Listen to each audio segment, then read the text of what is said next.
What's up, Angel City? It's your girl Panda here on a beautiful Thursday evening, or as we like to call it, Friday Junior. We are here to talk about the recent Fugazi Cup Leg 2 matchup that we had against OL Reign and some other fun news and notes that are happening with Angel City and even within the league. But first, got to introduce my podcast partner and just all around favorite person, Nina. Ever, Wow. period. Favorite, Wow. done. Put a period on that. That is correct. What is going on? How is it? Has it been raining all day where you're at? No, it just rained overnight, but it's been, I mean, I don't think it's raining. I don't think it's raining.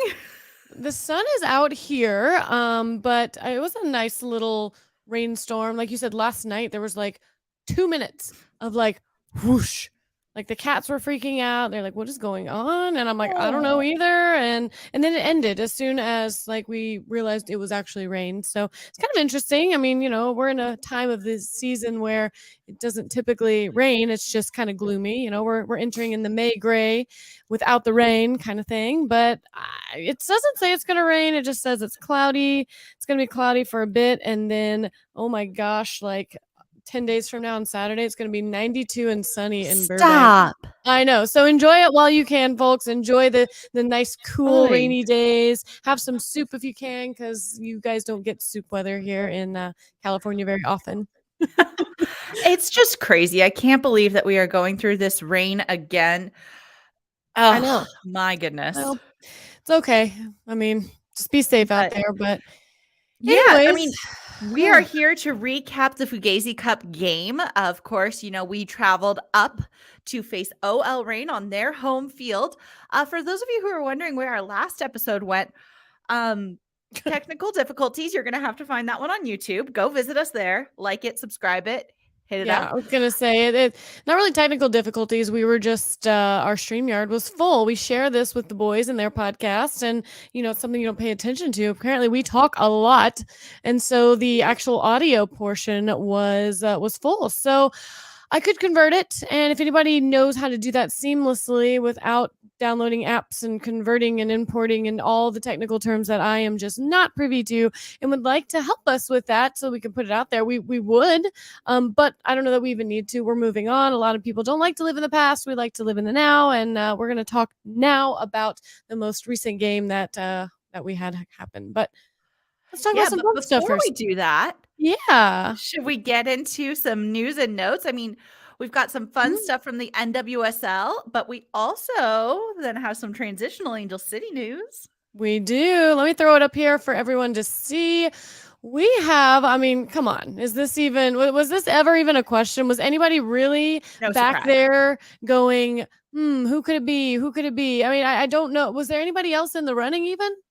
Yeah, that is right. Alyssa Thompson earning NWSL Rookie of the Month. And there's no question about it that she is the hands down favorite choice for this. There's nobody else in the running, in my opinion. I mean, not even rookie at this point, just, a player of the month is what she's vying for. And we will definitely see her get those honors, I think, at some point during this season for sure, because she's just so good out there. She's such a game changer. She's so quick and fast and just a lot of fun to watch. So congratulations to her. And apparently the news this month or this week, I guess, was all about the young ones, Let's see. There's some other news coming out of, our rival down south in San Diego. They had a debut of a 15-year-old. Her name is Melanie.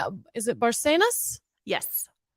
Melanie Barcenas. She makes NWSL history as the youngest player to debut in an NWSL game. Wow. Nina, her driver's license. She might not have her permit. Tell me what you think about this, because I'm going to bring up something here in just a moment, but I want to hear your thoughts on seeing these players getting younger and younger, debuting in this professional league. I have such mixed feelings about it. On one hand, if you're good enough to play, get out there and play. But on the other hand, it really worries me that we are starting professional careers so much younger, because that means you're going to be even more prone to injury. The things you're doing to your body are even harder. And then on top of that, you're not able to partake in the same things as your older teammates. You don't have the maturity level. You might like it's exposing very young kids Mhm. to a completely different world. Yeah, no, I do agree. I think, like you said, on one hand, I'm like, go for it. You're good enough to do it. You have this opportunity to be a professional athlete. Like, I mean, why would you pass up that opportunity? Because you never know what could happen today, tomorrow, a year from now. And they're saying, hey, you can do it now. I mean, how could you not jump on it? But I guess, hindsight's 2020. You look back, and if you're a person who ever had an injury, like a couple years after that, and now that career's over, you have this amazing memory of being a professional athlete at such a young age, but then you also Mhm. look back and you probably missed out on a lot of things that a lot of your friends were going through when they didn't have this opportunity, that you never know. Like, you might say, oh, I wish I would have maybe waited another year and really focused on whatever it is with your friends and hanging out at school and just being a kid, um, and not thrusting them there out into the limelight and the professionalism and everything. And I don't know, did you see the Cooligans spot about this that I posted? No. Oh my gosh. Oh, I wish I would have had it queued up, but they were basically kind of calling out the people that were really hating on this. And I mean, not you and Ooh. I, who are kind of like, we see both sides. We understand why you would want to do this. And I can't say that if I had the opportunity, I wouldn't have done the same thing. So, I get it. But there were definitely some people in the comments.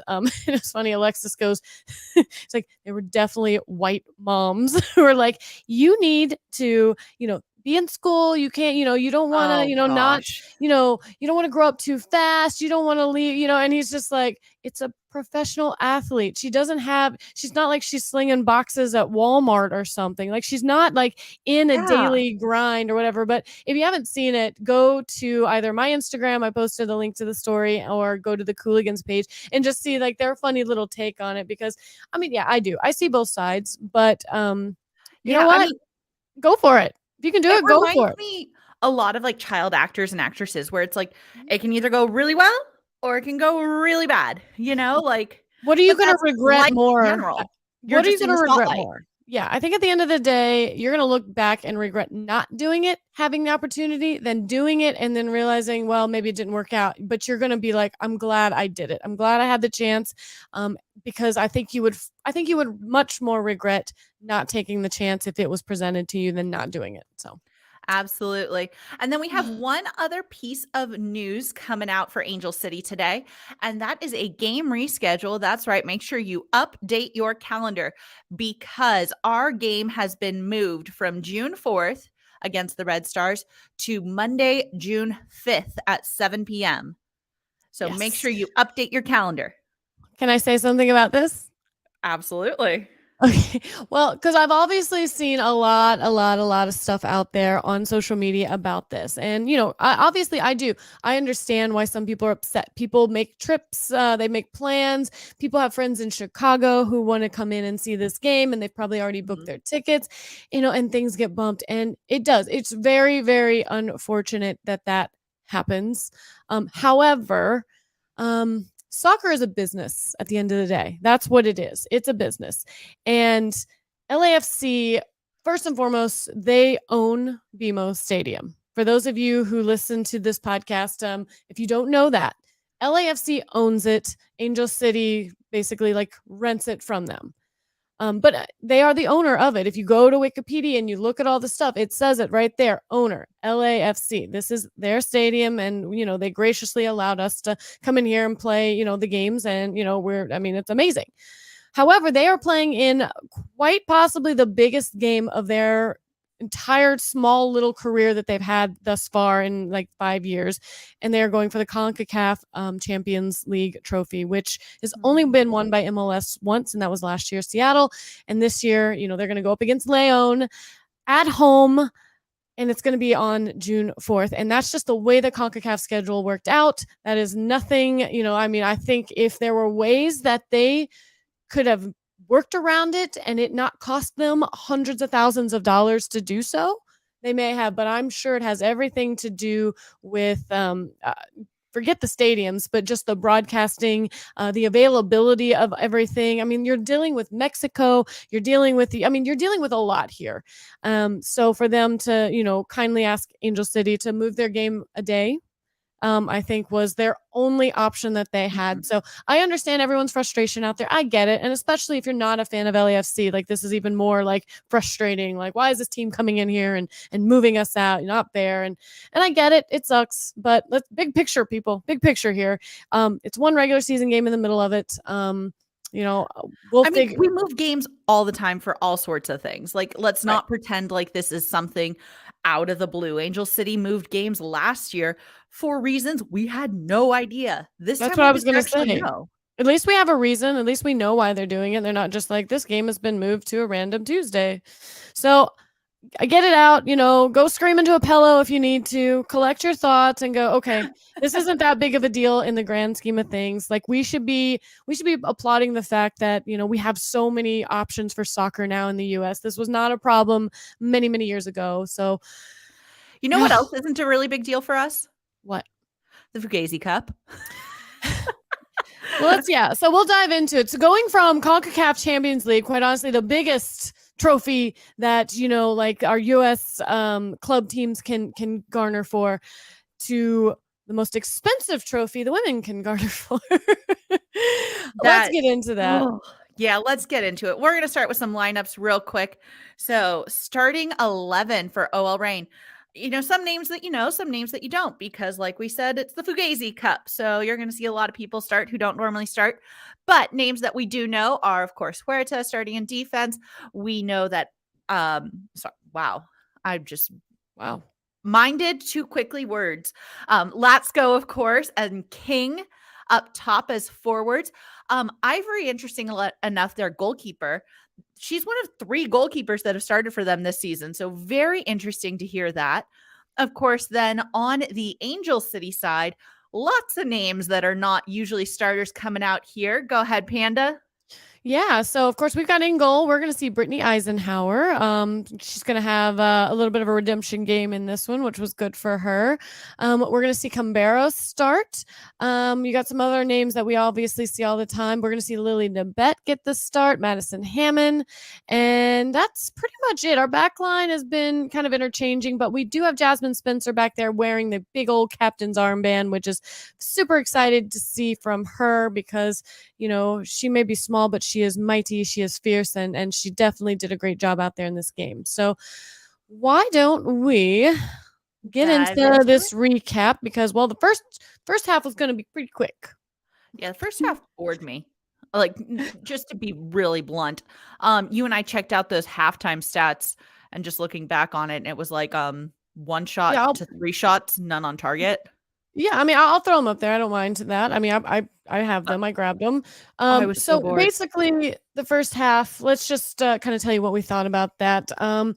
It was basically 2 teams that don't play a lot cohesively, playing each other and trying to feel each other out. And you can see by the halftime stats there were 3 shots, 1 shots, none on target. Just kind of like a lazy game, but it wasn't without excitement. I mean, we did have some excitement early on. I think Yes. it was in the 8th minute we actually saw Ime Vignola. She had a really awesome ball from that left side into the box that found Katie Johnson, of course. Who better than her to have it? Of And course. she was just a touch offside. And, even though it found the back of the net, it did get called back, but it was exciting to see. And let me tell you, OL Reign, they answered almost immediately in the 9th minute. Mhm. Do you have the notes on that one? Yeah, in that 9th minute, Sarah King, she received a pass from Bennett, and she was dribbling to the left side of the area and taking kind of an angled shot, but that hit the far post, so not considered a shot on goal. It was not. So, other than that, I think, we possession-wise, we were doing a good job. We definitely had a great organized defense going on back there. We had a few good looks on goal. I know in one of the, I think it was a corner kick, the ball kind of fell to the feet of Lily Nabet, and she took a shot, and it found its way back to her again. She took another shot. So, again, I think none of those were technically on target because I think they got blocked by defenders, but we were doing some stuff. We were seeing some action, but just nothing that felt too threatening, I guess, from either side. Didn't feel threatened by OL Reign. I didn't feel threatened by us. I mean, what else could you say about that first half? That I mean, I would just say that Jasmine Spencer looked good. I think the team did end up gelling really well towards the end of the second half. Endo really surprised me in this. I'm sorry, like I think we've kind of lost Endo a little bit lately on the pitch, but seeing her in with this set of people and in this formation and in this game, I really liked her. Yeah, I mean, I thought she did a good job, and I know pretty much right after the second half kicked off, and there were no subs. And honestly, if you looked at the key commentary on Google's, it said exactly what we laugh at. It said kickoff, halftime.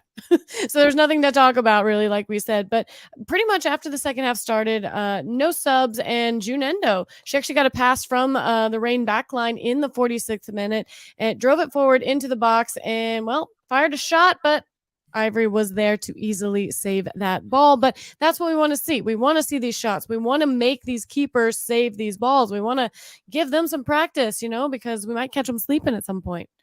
Yeah, and then right after that, the Reigns forward Balser actually played a through ball to Athens, who is 1-on-1 with Eisenhower. But you know Eisenhower, she's up there with Dee Dee. They train a lot, and Eisenhower made that save.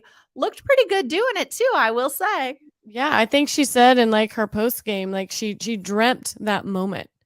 She dreamt that moment, and she thought Right? about that. Yeah, it was kind of crazy. She's like, I remember seeing this and how it played out, and I knew when it was happening what was going to happen. I'd seen this. I had, it was manifested. So And I yeah, do love that. She and Endo both have like really cool pregame rituals. There was a whole thing that came out, and it was like them sitting and like meditating on the pitch and like centering themselves before the match. And I love that. yeah, no, I mean, hey, I love all things that kind of gets you in your right frame of mind, whether it's like loud music or craziness or meditating and kind of trying to go inward. I mean, whatever it is that gets you ready. I mean, I think that's what makes all this a lot of fun. But yeah, so I Let's mean, talk about the controversy of the game, though. That came in the 62nd minute. okay. And, we do have VAR, Mm-hmm. but here we go. Let's talk about it. So in the 62nd minute, Sarah Gordon has a corner kick. So she heads a ball from a corner kick by Emsley into the 6-yard box. And Keijo, of course, right there. She gets that ball on goal, and it is going in. Johnson's got Ivory beat, but there's a defender there, Ryan Brown, and she actually stops this ball. It's a defensive block from going in, but this little moment, I'm sorry, it's very close, and we know the ball has to completely cross the line in order to be a goal, Right. but it is super close. What's frustrating is you hear on the commentary about how, well, they could go back to VAR and they could look at it, but they don't really have goal line technology or goal line cameras to look at that. And I'm like, why? Yeah. I feel like if they should have them anywhere to be there, come on. Like, that's an important place to see. I mean, that kind of decides a game at the end of the day. I mean, it would have decided this game if that ball was all the way over. And again, none of us could tell because the angles were all crap, and none of the replays were worth a darn, of course. We'll never know. And I feel like they do that on purpose, especially when they have something controversial like that. And I don't know. It's just frustrating because, it's just like, man, again? Yeah. Again? We Gotta keep do getting this again. beat by the technology. Yeah, VAR, it's not kind to us when we use it, and then when we need it, no one does. I don't know. I can't figure it out yet. I'm not sure what's really happening there, but I don't I know. don't know Either if they way, know what's we happening there. don't either way, we don't get that goal. So it doesn't mean that we don't stop, that we stop trying, because Savannah McCaskill, she is going to have a chance in the 85th minute. She gets a short pass from Emsley, and she gets a clever cutaway from the goal to create some space, and she puts a shot on target. Ivory dove and made an excellent save, and it sent that ball out for a corner kick, and it was a great shot. I mean, you look at it and it's one of those shots where when they hit it, you're like, ugh, but all of a sudden you realize it was going in, especially when they Mhm. take that front forward view from on the goal, and you're like, wow, that was a great Woo. ball, way outside the box. And God, you just wanted that to go in, but Them wasn't game our day changers, for I'm that, telling was you. it? Them game changers, Mhm. McCaskill always coming off the bench and looking good. And the last few minutes of this game are what make us hate the Fugazi Cup the most. And that's when we're into stoppage time. The game is almost over, and Keijo gets some sort of a lower leg injury. And like, oh my gosh, you and I were texting a storm, like just rage texting each other, like, what is happening? This is why we Right? don't like this. We can't lose Keijo to this. No, we cannot. I mean, we can't afford to lose anyone, but somebody, a starter of ours, a playmaker, a goal scorer of Mhm. ours. We cannot afford to lose her to something like this in it was like the 92nd minute of the game. And I hope and pray that she's okay, that, it was just precautionary and she's doing fine, because I mean that would be a huge, huge loss. So, Yeah. and it would just I make think me the best hate this thing that cup even happens. more. Sorry? It would make me hate this Fugazi Cup even more. Oh. Yeah. I mean, I think the best thing that happened within this is comes to us with these final stats, and we end up tying 0-0. But it's a shutout for us. That's a good thing. And not only that, we've broken our losing streak to Yes. OL Reign. Yeah, up until now, they had beaten us every time. I don't think we'd ever drawn or won against them. So we did do that. And considering the last game that we played in the Challenge Cup with is that what it's called? I keep calling it the Fugazi Cup. I forgot its actual name. Yes, the Um, Challenge Cup. sorry. We lost 2-0. I mean, one obviously on an unfortunate turnover by Eisenhower, who came in and redeemed herself. She definitely did. I thought she had a great game. Hopefully, I wish I knew more about how well she can control the game from her vantage point, and what the players think about her back there. But I thought she did a great job from what we could see. I mean, no one scored, but our defense apparently was doing an even better job, because they only allowed one shot on target. So Yeah, gotta love that. And, we actually ended up having some great stats with 9 shots, 3 on target. I'm not mad at this. We took 6 corner kicks. Honestly, it comes back to we are just not finding the back of the net. It's the same story where we have great chemistry on the pitch. We look good. We're just missing that final. And as soon as we get that little oomph, no one's going to stop us. yeah, no, I agree. I agree. I told you I always look out there at the Facebooks just to see what people are talking Oh gosh. about. And I guess the one that I Mm. heard recently was somebody's like, we need to get Dee Dee out of there. She's costing us too many games. And I obviously I definitely I disagree with that. I don't think she is any part of that. I think it's a team effort. I think I sent you something about it and what I saw, and I thought somebody made I thought this was a good assessment. I thought that this actually made sense, and I'll read it to you, and you guys can deduce from it what you want. But it was somebody who was a goalkeeper in college, and she said she's a good keeper. She's just not good enough to overcome being hung out to dry by her defense, and it seems she's not good enough to do it on her own either. And she does try to do that at some times. So I think that was about as accurate, as close to what I would agree with to somebody is, yeah, our defense has slipped up a few times and not allowed that. And if she were, a caliber keeper that was maybe a couple steps up, maybe a few of those may not have made their way in. But at the end of the day, Dee Dee didn't even play in this I game. know. No, that was a post that got posted today because it was like 4 days later and the admin just posted it. Okay. Yeah. No, it was from the Portland game, but I was just seeing what Okay. I was reading, and I just wanted to point that out because it just got posted today, and I kind of I was want to gonna go bring that find the up. person. No, we're not going to do that. I like to bring it up. I like to hear people's thoughts on that and what they think about that, to be honest, because I mean, people have opinions. People are all think different things. So I want to hear what you guys have to say about it. So anyways, I just wanted to kind of bring that up and maybe rile some feathers and play some devil's advocate on that. But let's go You're lucky into you're sitting in Burbank. I would throw things. stop it. Let's talk a little bit about this Challenge Cup table and what this result does for us and what's coming up as well. Do you want to go over that real quick?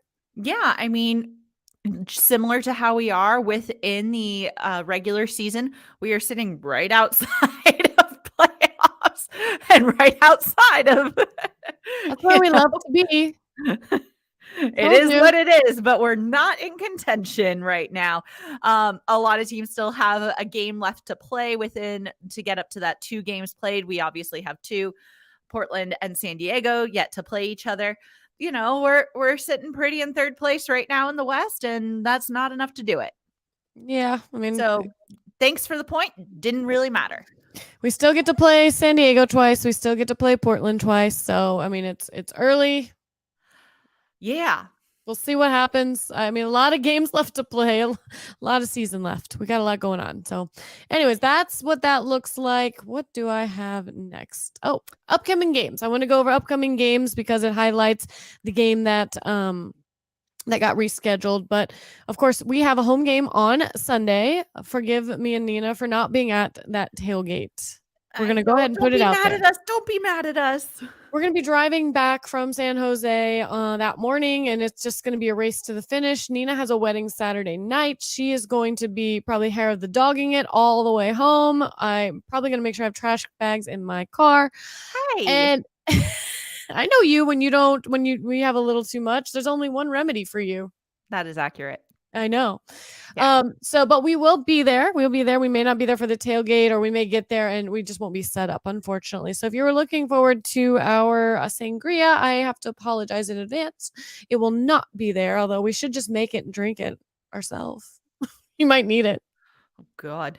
My liver can't handle this. Right? I know, exactly.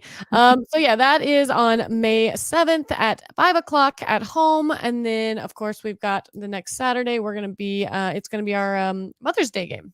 Is that which one's our Asian Pacific Heritage Night? Is that May 7th?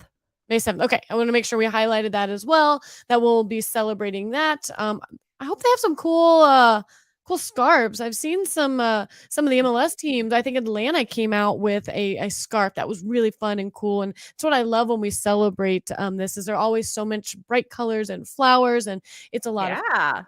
That'd be awesome. So that, and then we've got that, and then we've got 3 away games. Sorry, 3 away games, and then we'll be back home on that June 5th game that we talked about in the beginning that got rescheduled. That is a Monday night at 7:00. Woo! Gotta love me a Monday night game. I know. I'm not looking forward to it. Don't worry. But it's going to be a rough weekend with everything going on for that. So anyways, that is what that looks like. Anything else that you want to highlight from the game, or any news and notes out there that you have run across, or did we actually cover everything in 30 minutes? I told you we could do it. I believed in us. You know how we like to finish things off. I do have a quote here. This one comes from our team captain. Oh, you did a pretty for me. I did something for you. This was supposed to be a surprise, Nina. You ready? Yeah, I'm ready. Oh, thank you. Look at that. So Jasmine Spencer, our captain for the match, quoted afterwards as saying, "Overall, it was a good performance. Happy to get a point on the road again. We know how good of a team the Reign are. It's our first shutout, which is huge. We are excited about that. Definitely continuing to build momentum and string together a couple of good performances." Oh, I love her. I thought she had a great game. I thought she was a lot of fun to watch. I thought she really stuck to her players really well, and really made it hard for them to do anything productive. So I'm glad to see a lot more of Jasmine Spencer. I hope we see her more. Yeah. I don't know what else to say. Like I said, this is the Challenge Cup. Fugazi. I mean, they all matter and they don't matter, so I don't know what to say about it. They only matter if you come in first. Oh, right, exactly. At the end of the day, that's how this works. You have to be top of your league, and then there's like a weird wild card thing that happens at the end, and then so I don't know. Whatever. We'll keep talking about it. We'll keep letting you know how we think about all these matches, and what we think about how we are kind of progressing as a team, I would say. Because I think we're figuring it out still. That's the thing about the Challenge Cup that I don't hate. It does allow players like Hammond and Nabet to really get out there and show what they can do and vie for starting positions. Because, I mean, again, with injuries in this league, you never know when it's going to be someone's time to step up, and it's Let's nice not to say know. the I word. I know. Oh my gosh. Nothing. Arsenal women. I have to bring this up real quick. Speaking of injuries, Arsenal women posted a picture and there were 4 of them all taking a picture together. And they're like, well, at least we get to rehab together. They all 4 had torn ACLs. What the heck? What is All going right. on? Yeah, I know. I don't know what's happening, but Okay. Wow. yeah, we don't want to deal with that. We need to get all our players. Oh, I do remember one thing I want to talk about, which we will talk about before it happens. But I think every time we podcast from now going forward, we need to talk about it. May 16th. You know what that is? 10 days The before my birthday. docuseries. The docuseries. No, the HBO docuseries they did on Angel City. It's a 3-part series that's coming out May 16th. I have no idea of the details yet. I don't know if there's going to be a watch party for it. I don't know what's happening, but I know I want to watch it with my friends. Definitely you and definitely all of you that are out there listening. I hope that we can find a way to watch this. I mean, rent out the bank. Let's put it in there. Let's just put it on the big screen. Let's go. We'll bring our sparkling sangria. Can we bring our sparkling sangria? Ooh, sangria and popcorn. Yeah. But yes, like I said, we will talk about this again every time we podcast until it's time and remind you about it. But other than that, that's really all we got. We wanted to kind of keep it under 30 minutes, just kind of give you our thoughts about this. And then hopefully you guys can react and let us know your thoughts because it's important. I read comments out there on social media because I want to talk about them. You're talking about them out there. I want to bring them out here and let everyone else know what people are talking about and start conversations. That's what we do. So yeah, we do. So, anyways, do you have any? Oh wait, whoa! You gotta cue me. I'm not ready. I have to get the outro music ready. Oh, we have the fluff. Oh my god, guys, she was gonna forget the fluff. Oh my gosh. Anyways, okay, you know how we like to end this. Bye. Bye. And here's our fluff. So what is this, your first time? Oh my gosh. Listen, Nina, I have been putting together PowerPoints all day for this pod. I've been putting them together for the Defenders pod. My eyes are crossed. How do people sit at a desk all day long? I'm like, no wonder you guys have terrible vision. I feel like mine's getting worse and worse just sitting in front of the computer. Awful. Yeah. Anyways, I ended up doing 14 contracts today. That sounds boring. I replaced that bad, just replaced one body brace with another body brace. Oh yeah, tell everybody how you're broken again. Yeah, so my wrist is better. I mean, I'm still getting strength back, but about 5 weeks ago, I fell on my knee and I thought it would just get better on its own, but I'm stubborn, because whatever. I feel like that's the story of your life. I thought it was going to get better. I know. I waited like 6 weeks for this, and then I waited another, and I finally called my doctor. I'm like, hey, this is what's going on. Do you think I should just rest? He's like, no, I think you need to come in. I'm like, okay. So I came in and he's like, you may have you may have torn your PCL, your posterior cruciate ligament. And I make up body parts. Like this just, no, stop. Yeah. And the more I read about it, I'm like, oh, this is exactly what's going on. I thought I just had fluid on it and it was just stiff, but yeah, it's not good. So I have an MRI on Tuesday, but I do have a new knee brace I'm supposed to be wearing that I'm not wearing right now. So that's fun. Don't look at me like that, all right? I'm not doing anything. I'm just sitting, so it's fine. Yeah, it's fine. Yeah. It's all good. Aren't you supposed to be like keeping it straight or something? I don't know. He didn't really say. He's like, wear this, and I can bend it in the brace, so it's okay. I'm not supposed to bend it more than 70 degrees. Let's just say that. But anyways, don't want to get off that topic. Okay, so wait, hold on. Not more than 70 degrees. Sitting in a chair, your knee is at 90. I mean, I have it forward a little. If I can't put it back further than that, it actually hurts. Like it's too stiff. There's too much fluid in it for it to go back 90. So we're good. We're good. Don't worry about it. I got you. I got this. Anyways, we are heading up to like middle of California tomorrow together on Cinco de Mayo. We're gonna road trip. Hey. So yeah. Have you looked at Kingsburg? No. Where I want you to stop with me? I've been doing PowerPoints all day, Nina. I'll go look after this pod. It's so cute. It's like a little Solvang. Fantastic. It was either that or slides. Sorry, you got slides. Anyways. I gotta go pack, so. All right, you go pack. Hopefully everybody enjoyed this short and sweet episode of Fugazi Cup Leg 2. And we will see you guys hopefully at BMO Stadium on Sunday, 5 o'clock. See you all there. Whoop, whoop.